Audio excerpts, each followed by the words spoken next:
been a while since I posted anything to camera like this on Rich Politics, so I thought I would do it tonight, as I've been receiving lots of messages from people asking what my opinion is over Russia and Ukraine. The truth is this, ladies and gentlemen, there are no easy answers.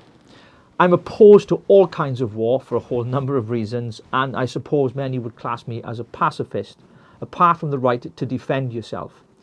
And I think what is happening right now is Putin's war against an independent sovereign nation. I know Ukraine has got its history and it's not innocent in everything that it's done, but which country is? But I cannot condone and justify the innocent killing of tens of thousands of people that will die as a result of this war. It seems Putin is intent on one thing: to revive the old Russian Empire. My fear is that he won't stop with Ukraine. I fear that he will extend his power, if he is successful and victorious, into places like Poland and other bordering countries to Ukraine. I am not a foreign policy expert. This is just my opinion as a Welshman who normally likes to rant. But what I have seen is a division that has crept in, not just on social media, amongst so many people and those I once called friends. We know that boycotting and seizing assets of people of Russian descent is completely wrong. We know that. We know that the mainstream media has peddled lies for the last 2 years under the guise of the COVID umbrella. But it doesn't mean to say that what's going on right now is right or wrong. Most people will make their own minds up. My personal opinion is this: the war is wrong. Killing innocent people is evil.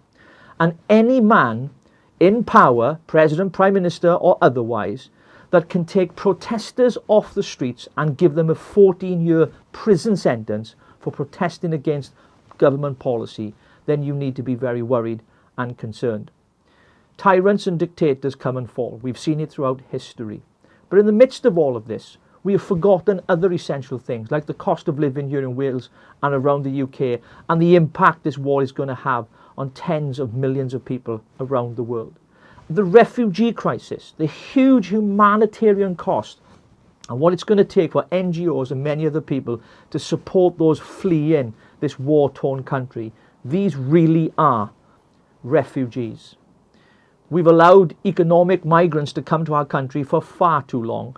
Our borders have been wide open and we've had no control over migration.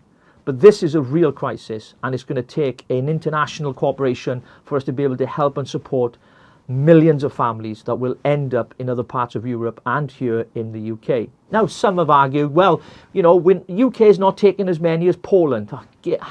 Just have a breather. Poland is on the border, so is Belarus, which some have gone there, funnily enough, and Russia. Some have gone there as well, I think just under 1,000 people. But many have gone into places like Romania, some will go to Bulgaria, Moldova. These are places where they will go because they want to remain close to their country.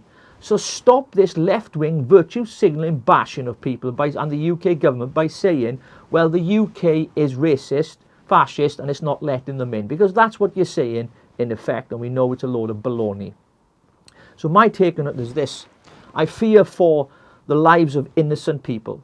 And I don't think Putin's going to stop. Sanctions will not stop him. They may slow him down, but it's quite clear his war chest is pretty full and his military is quite powerful. The problem we have with mainstream media is when you escalate anything like this and you poke the bear even further, then of course the threat of nuclear, which we all fear and none of us really want. So, negotiations must take place, and at the moment it doesn't seem likely that that's happening or it's going to happen and be effective to bring the war to an end. My personal opinion, and I hope I'm wrong, is that Ukraine will fall and that Putin will win. But the long-term devastation to Russia's economy and other aspects of its life will be devastating for hard-working, ordinary Russian people living there, and those, of course, close to Putin there in Moscow. So I would say this, in finally closing my thoughts. Before you attack me for supporting refugees, something that I believe that we all should do as human beings, care for those who are fleeing war-torn countries as best we possibly can. Not the economic migrants that are coming over here for the benefit system and everything else that we've allowed them to do, putting them in luxury hotels, housing and all the other benefits that come with it. I'm not talking about those. I'm talking about real refugees that are fleeing for their lives. I was shocked that people literally attacked me for suggesting that there was a war going on in Ukraine. And they said it's false, it's fake news. I don't know what planet you're on. This city, this country has been, cities around Ukraine have been bombed relentlessly, and lives have been lost. And the latest was a maternity hospital there as well. So my thoughts are this: there's not much we can do. Personally, military, I don't think we can do much, because if we do, we'll escalate it. If we support any form of defence, apart from providing them with the military instruments that they need, then it would drag us into a war that we really do not want, and it will escalate the problem even further.